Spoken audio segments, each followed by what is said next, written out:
ഞാൻ പറയുന്നത് നടക്കും.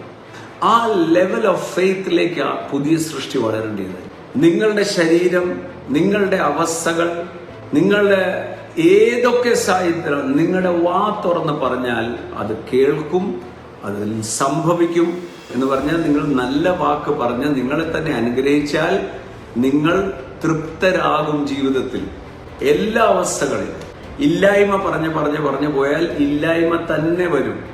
ഫിനാൻഷ്യൽ പ്രോസ്പെറിറ്റി അല്ലെങ്കിൽ ഫിനാൻഷ്യൽ സമ്പത്തിന്റെ മേൽ കർത്തൃത്വം നടത്താനാണ് നമ്മളെ വിളിച്ചിരിക്കുന്നത്. ഞാൻ വീണ്ടും ആവർത്തിച്ച് പറയാം, പുതിയ സൃഷ്ടി ദാരിദ്ര്യത്തിൽ പോകത്തില്ല. കാരണം ജനിച്ചത് ദാരിദ്ര്യത്തിലാണെങ്കിലും ദൈവത്തിന്റെ പരിജ്ഞാനത്തോടെ ലഭിക്കുന്ന ചാൻസ്, അവസരം വരുമ്പം നേരെ കയറി അങ്ങ് പിടിക്കും. പിന്നെ ആലോചിച്ചുകൊണ്ടിരിക്കത്തില്ല. പരിശുദ്ധാത്മാവ് അതിനുവേണ്ടി നയിക്കും. കാരണം എന്താ? ദൈവത്തിന്റെ വിസ്ഡം ലഭിച്ചിരിക്കുന്നു.